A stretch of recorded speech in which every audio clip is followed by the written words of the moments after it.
Welcome into Duval Daily, presented by GenJag.com. I'm Jordan Lugo. Thank you so much for tuning in here on Wednesday, June 5th. Right now, we're talking about where PFF has the Jaguars' offensive guards ranked heading into the 2024 season. It is the season of rankings and lists, y'all. There's just not a lot going on, right?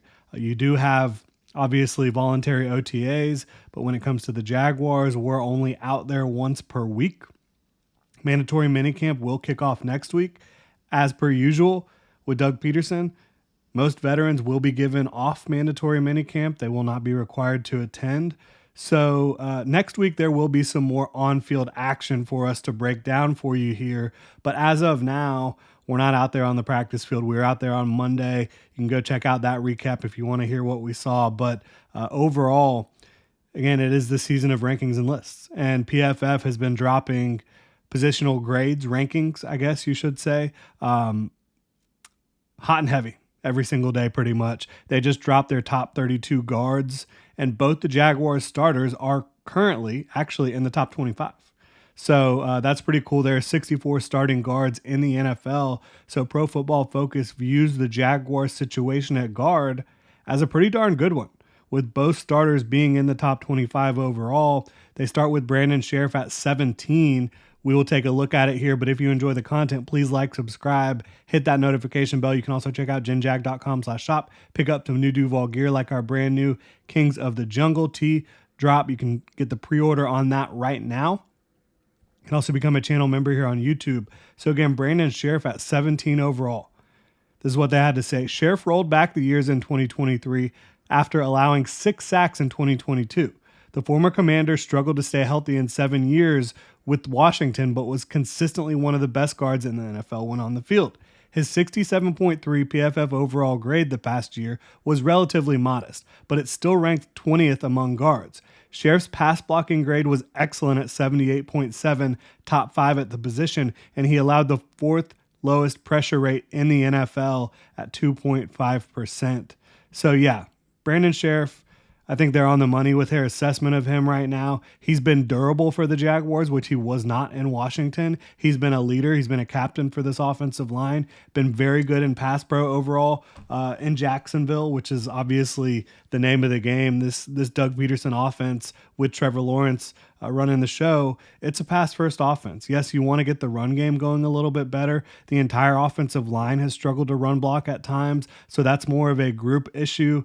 That comes down to coaching. It comes down to execution, comes down to play calling as well, knowing when to call the right run call at the right time, right? So for me, I think that Brandon Scherff has been very good athleticism still at his age, and you see that shine in pass protection. You see that when he gets out on the move.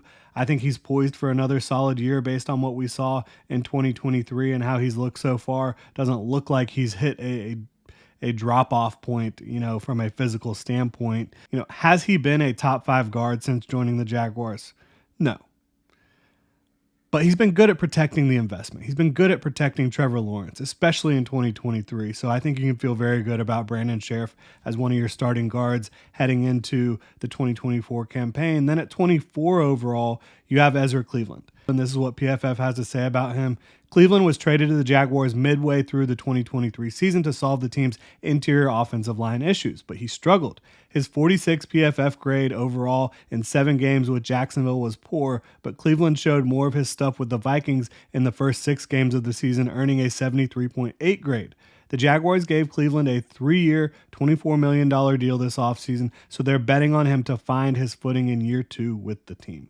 So none of that is factually incorrect in terms of, he did struggle in Jacksonville. He played much better in Minnesota, but you fail to acknowledge or mention the fact that as soon as Cleveland arrived in Jacksonville, he started dealing with an injury like in the first or second game after he got to Jax, after he was inserted into the lineup, right? So he played through the rest of the season, the back half of the campaign, through injuries and wasn't quite himself, had to move around, had to try to play tackle at times. So it just wasn't an ideal situation with the Jaguars offensive line.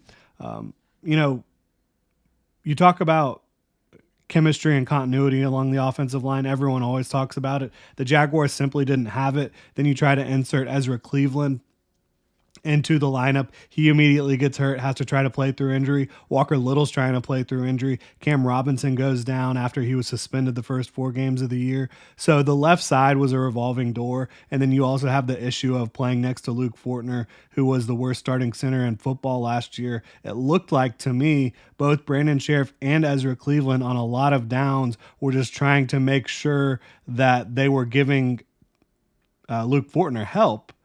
And in doing so, they didn't necessarily always get their job done. So it was not a good situation. But like Scherff, I think Ezra Cleveland is a really good athlete at the position. He's a darn good run blocker. I think pass pro for him has been more average to slightly above average throughout his career.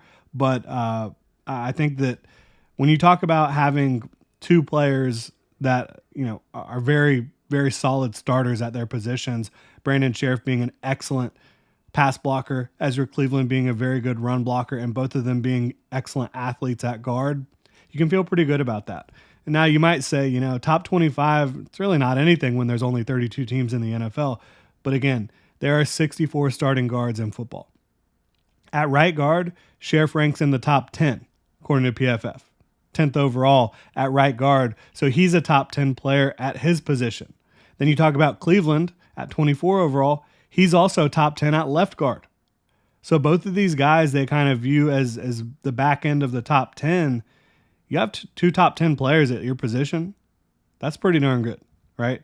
So the Jaguars are hoping that the combination of Scherff, Cleveland, plus Mitch Morse, who they brought in this offseason, will help the run game get going, will help their run game talent, personnel, and also you're just hoping that Mitch Morse, the fact that he can handle his business and also help out with the guys next to him, really raises the overall floor and obviously the ceiling of that group. And you want these guys to be able to protect Trevor Lawrence, which should not be a major issue. I think it should be much improved when you talk about protecting Trevor Lawrence in 2024. I think this is a reasonable bet for the next year or two.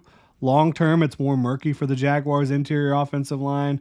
Scherff is up there in age, so is Mitch Morse. So you don't know how long those guys are going to be around. But Ezra Cleveland, he's on a 3-year deal with a 2-year out. He just turned 26 years old in May. He could have a very long career ahead of him in Jacksonville potentially. We'll see how that plays out. But the Jaguars, they also do like Cooper Hodges at guard. They want to say they still like Luke Fortner at center. I don't see it at all from what we saw last year. But yeah, I think the Jaguars have a good, not great starting guard duo heading into 2024.